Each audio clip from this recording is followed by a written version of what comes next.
We are so thrilled to have with us today a family that has gone through one of the most difficult experiences that we can imagine in this life, living with our children with Sanfilippo syndrome. And we'll hear from them and their experience with tissue and brain donation, and hear from their wonderful genetic counselor at Cincinnati Children's Hospital, Miss Lisa Berry. So I'll pass it on to you, Lisa. Thank you, Kara. So my name is Lisa Berry. I'm a genetic counselor at Cincinnati Children's Hospital, and I have been working with families with MPS for over 15 years now. And we're going to talk about, I'm going to share my slides. We're going to talk about a really tough topic today. Excellent. So the title of this talk is Creating a Legacy Through Brain Donation. And this is a topic that I feel like lots of us don't like to talk about. It's a really tough one. And when Kara and Jen and Mike emailed me to ask if we might be able to create a talk for this conference, it's intimidating to have to talk about this, but I think it's such a super important thing that I was all on board and really was hoping we could do some good by sharing their story with you guys today. Before we bring Mike and Jen into the conversation, I just wanted to give you a little bit of background about what brain donation is.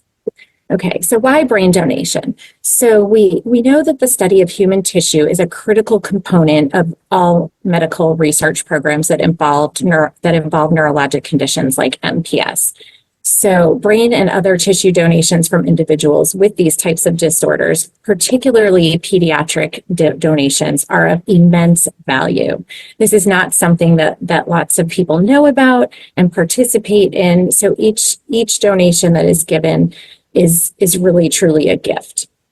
Donations are made to a centralized biobank. That just means a bank of biological tissue.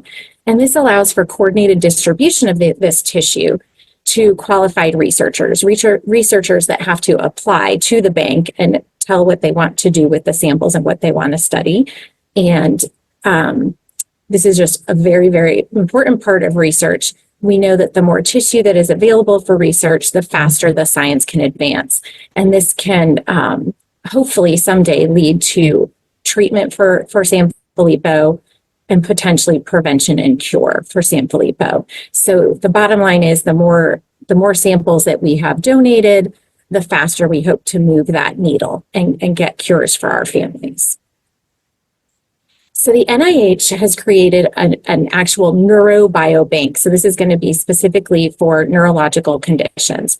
There are actually 6 different sites across the United States who take donations for neurological conditions, neurodevelopmental conditions, and neuropsychiatric disorders. And each site receives about 100 donations per year. And each of those donations can provide tissue to hundreds of investigators. So just the one donation can really make a huge difference. So the bank that we're going to talk about today is the bank that we used with Jen and Mike and their daughter Abigail. It is through the University of Maryland School of Medicine. It's their brain and tissue bank, and this is one of those sites for the NIH Neurobiobank. In particular, they have an interest in pediatric onset genetic conditions, so a very good fit for Sanfilippo. And we know that they already have samples on individuals with Sanfilippo. And the donation there, kind of the minimal donation that they prefer, would include the brain, the temporalis muscle, cerebrospinal fluid, also called CSF, and blood samples. And just because we might have some researchers on this session, I wanted to make sure that we provided information for them about how to access this biobank.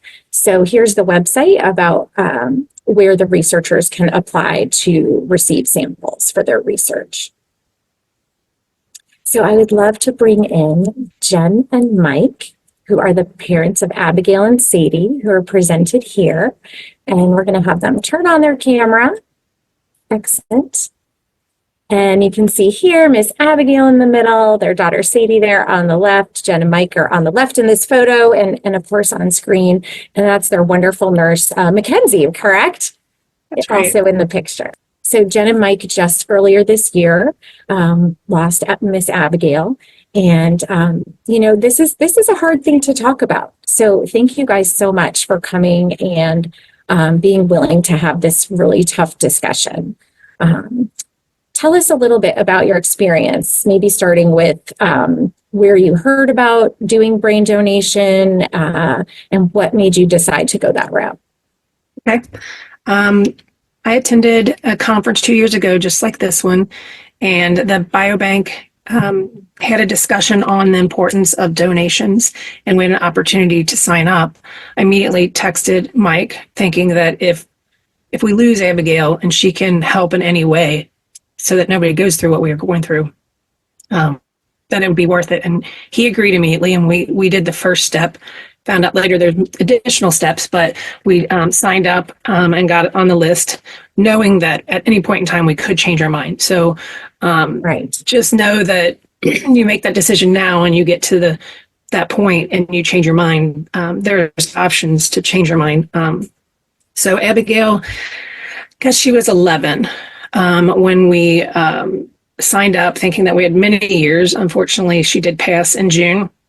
That's when Lisa got involved and started to help us with that process. And so you texted Mike, and Mike, what did you think about this? We've always been organ donors ourselves. And the thought is, like Jen said, one of the things that we've always said that we don't want anyone else to go through this. I wouldn't wish it on our worst enemy to have to deal with Sanfilippo or any other MPS disorder for that matter. It really was an easy decision. The only real thing that, we had is, what's it mean for this? What's it mean for that? What, when we have a funeral for her, are we going to be able to open a casket? All of those types of things. Those are all the types of questions that we had going through our head to make sure that it wasn't going to impact how we were able to then celebrate her life when that time came to do so. Right. So, did you talk about this with any other family members or tell other family members? And what did they have to say about it?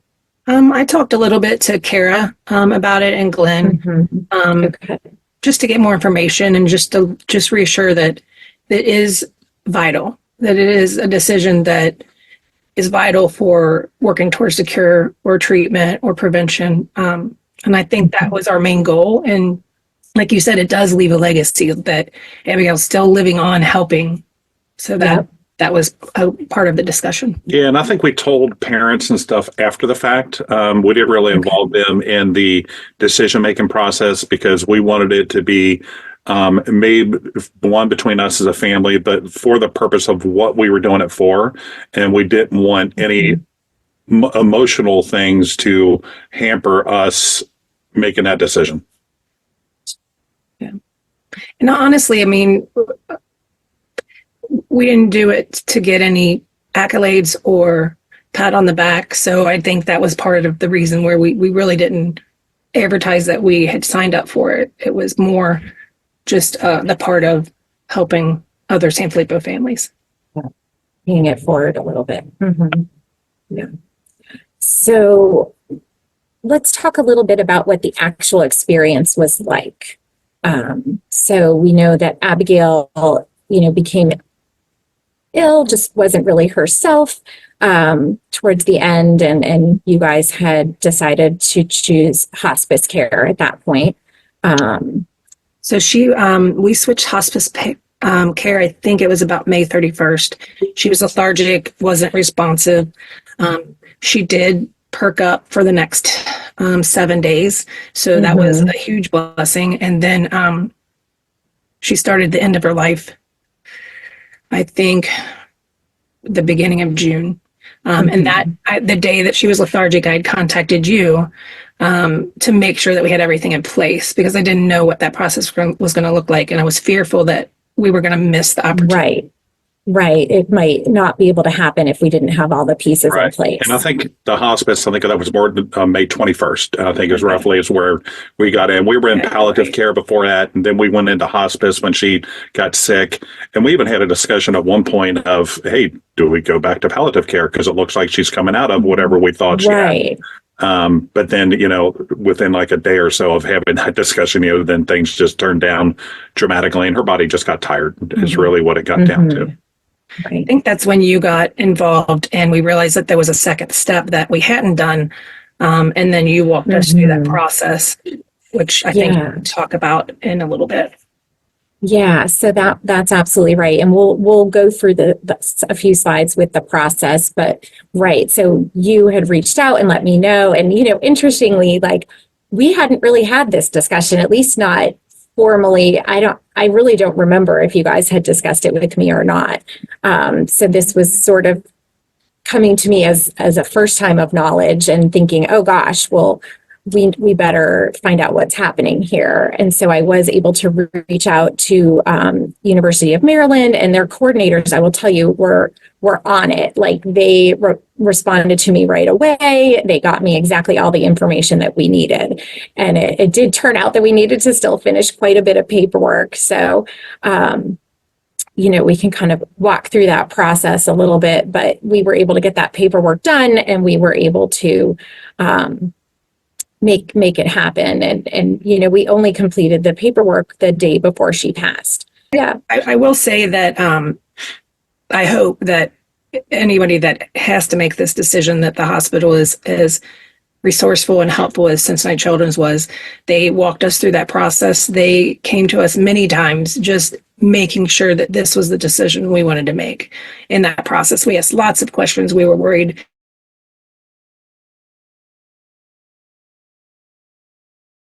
They gave us the option of, do we want to donate just the brain? Do we want to donate more?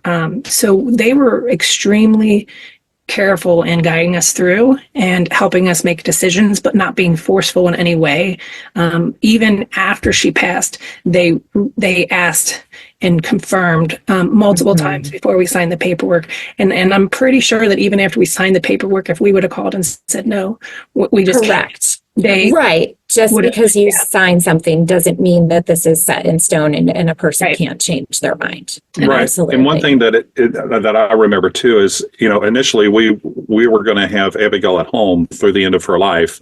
And they were able to work things out, and they were working with the funeral home. The funeral home. They were going to, so even if you want to have your child at home when they pass, doesn't mean that you necessarily get rolled out and not be able to do this, because now granted, we're very fortunate to live as close to Cincinnati Children's as we do. So we have some resources available that others may not, but they were willing to work with everything, even if it was at home. Even now, we ended up going to Children's because of being able to manage Abigail's comfort at the end. But it wasn't going to preclude us being able to donate. It wasn't. And I spoke with the funeral home directly, and it was going to be a seamless process had she passed at home. Yeah. But then, the plan changed, and luckily everyone was able to kind of still, like you said, make it happen. And I was able to be in touch with our pathologist here at the hospital, and she was also in touch with the brain bank, and everything did end up going very smoothly. It was a very smooth process for us. It's emotional to lose the child, and it's emotional to make that choice. And we really were not overcome with the process. It was very seamless for us. She passed on Sunday. We met with the funeral home on Tuesday, and she was already there. So it was comforting to know that process was over and she was being taken care of. So yeah. It was a very smooth process. So just making that decision doesn't mean you're overwhelmed afterwards. And I think that everybody, the biobanks and the pathologists have such a process in doing it that it was a well-oiled machine for us. Okay, so let's, we'll go back to sharing the screen here, and we will talk a little bit more formally about the process.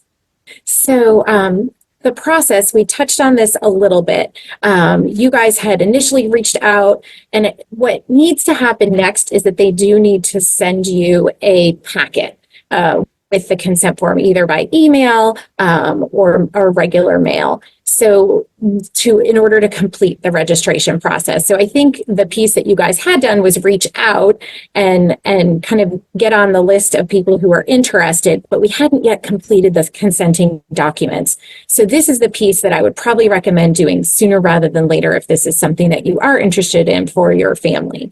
So completing the whole entire pre-registration process. So how you do that is you can either send an email, you can go to the website, or you can just call. And we've got the list of contact information here. You can take a picture of that, and I will also have it at the end on the very last slide. So once they receive back all that paperwork, it will be reviewed, and then you will hear something one way or another. So if you don't hear anything, you need to follow up. If you should be notified if you're eligible or for some reason ineligible. And I think the only people who would be ineligible would be people who maybe missed signing a piece of the consent form or didn't submit medical records, things like that. I think the vast majority of families will be accepted or deemed eligible to donate.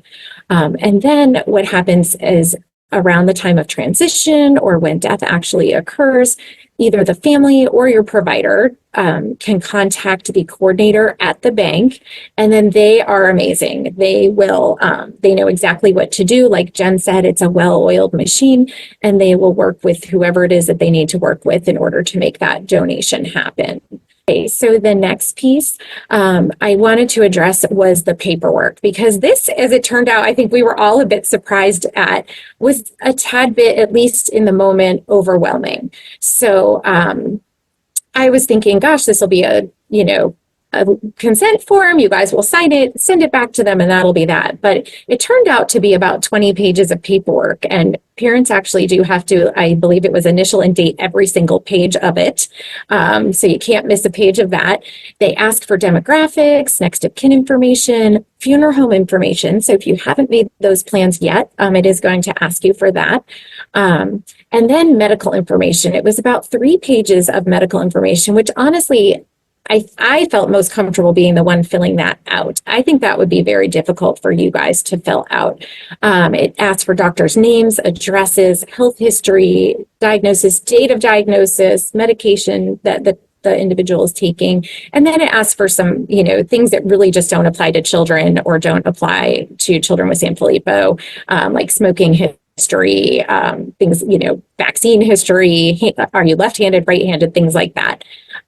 So just lots and lots of different things that, might be easiest, in my opinion, to ask your provider to fill out that portion and submit those records.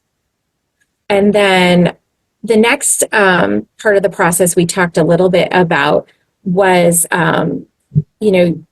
and I think everyone would wonder this, is will this impact our ability to have an open casket?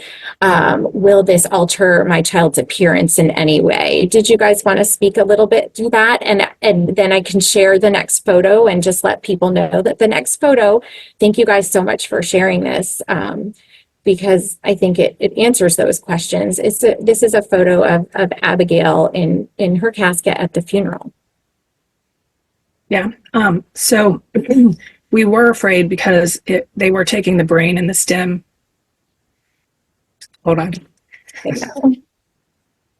So one of our biggest concerns were, can we still have the open casket? Are we going to be able to see it? Are we going to be able to see her again before we have to bury her and put her in the ground, type of thing?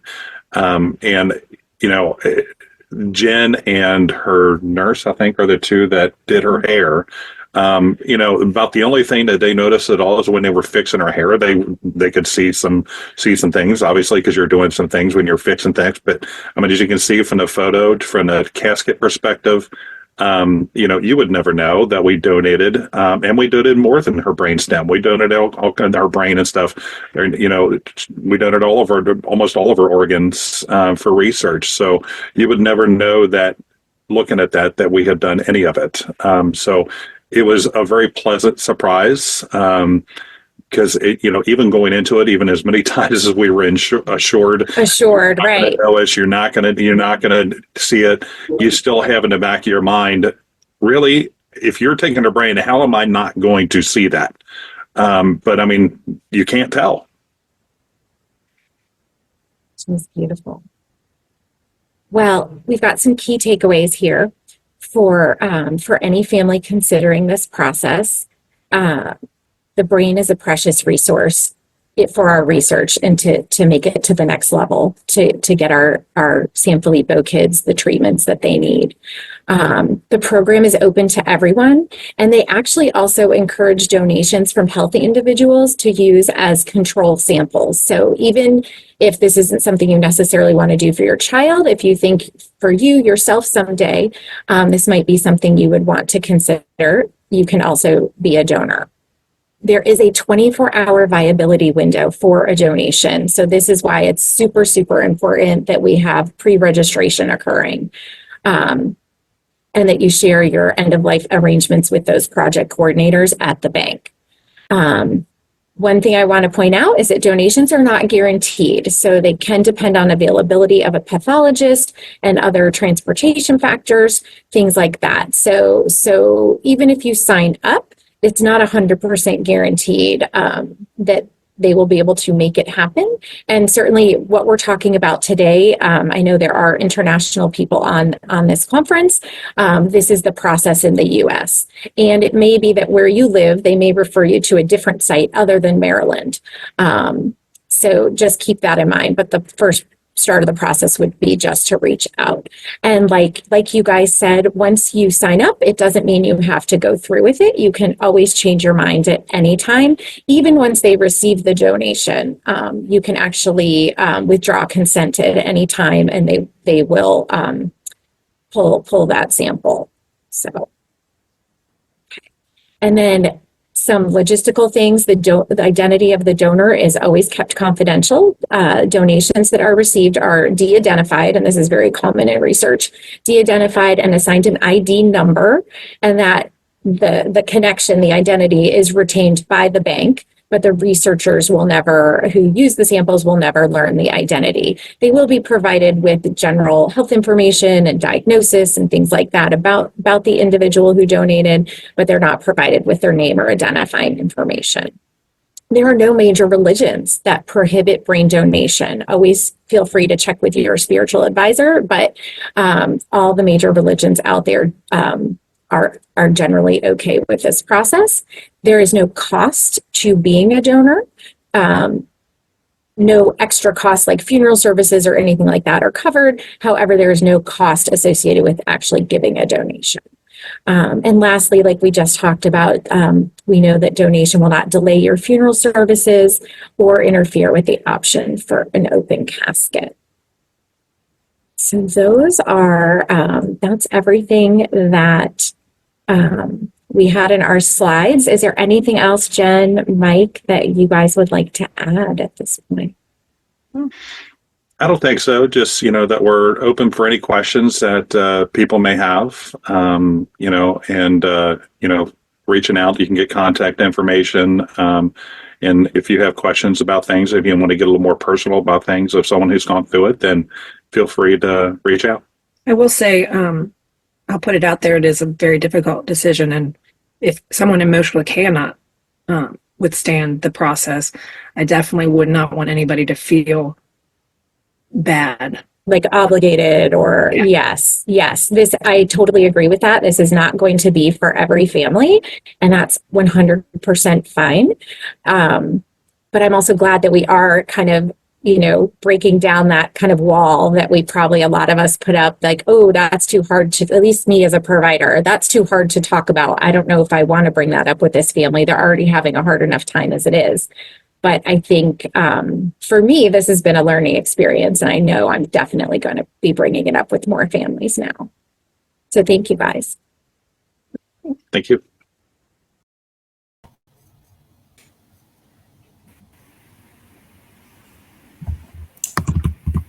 Hi, guys. That was a beautiful video. You did such an amazing job and sharing obviously a really difficult topic, but you and Mike are so brave, Jen. And, I know, folks in the audience are commenting, they just really appreciate your transparency and being open to sharing such a personal thing. I know you first heard about, pediatric brain donation at I think it was the Advanced 2022 conference that we held, where we had the director speak at that time. So if folks want to, kind of go back to that archive and hear that talk, that's available too. So we can always provide that in addition to what you give, which is real world, right? Real world experience. Seeing that back, Jen, do you have any reflections?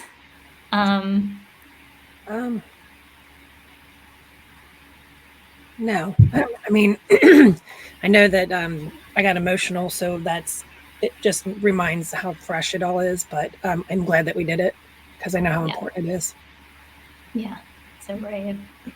And Lisa, when we were kind of, having a little bit of that conversation earlier, when we were taping that, one of the things that we talked about was, when is the right time to talk about this? Like I think, it can be the elephant in the room a little bit, like nobody wants to hurt anybody else, right? And we're all trying to be sensitive to just the grief that is part of our lives. But from a genetic counselor or a doctor perspective, like what do you think? Yeah, so I think for myself, I do plan to bring this up more frequently with my families, absolutely. Just having gone through the experience with Jen and Mike, I think that showed me that this really is a gift that can be given and that we'll give for a very long time. And actually watching some of the talks in this conference, all those researchers are talking about the samples that they're using to do all of their experiments. And this is where these samples are coming from. So it really hit home watching those other sessions. So I still toy with the idea in my head of like, where is the best point in time to bring this topic up? But I think there are multiple opportunities throughout the process. So I think just sort of picking the right day and just bringing it up. I don't think it hurts to bring it up. And I think, if a family's not interested, like we said in the talk, that's okay. Yeah. Yeah. I think about it more kind of like information sharing. If we can do it early enough that it isn't an immediate decision that needs to be made. Yes. I feel like that's easier to process. Speaking as a parent myself. Yes. I feel like it's easier to process these kind of really emotional, really kind of feeling big decisions when you're not in the throes of, a time crunch to make it. Yeah. Yeah. And where you guys kind of had that time to text each other back and forth, and it wasn't anything that was going to be imminent. So I think it's a little easier to have that back and forth. Whereas when it is, maybe a more imminent time, you're not going to have the opportunity to process it as well. Yeah, absolutely. Let me just flip over and make sure everyone's just saying, thank you for sharing your story, and some folks, asking where they can get the application link. And so we'll make sure that we provide, that link to folks so that they can, can look into it more afterwards. And of course, we can all be a resource to help get them the information that they need. I just want to thank you again so much for being brave. And I have to say, again, just to add another bit of real world, I was lucky and honored to be able to be there to say goodbye to Abigail in person. And she looked absolutely gorgeous. Yeah. The service was incredible. And had I not, known from, just my friendship with Jen, I would have never, ever known that. Mm-hmm. So just to ease anybody's mind on, just that that aspect of things. Yeah, she was beautiful. So Thank you. thank you again. Thanks both of you. All right. Thanks, Jen. Tell Mike thank you so much. I will. Thank you, guys.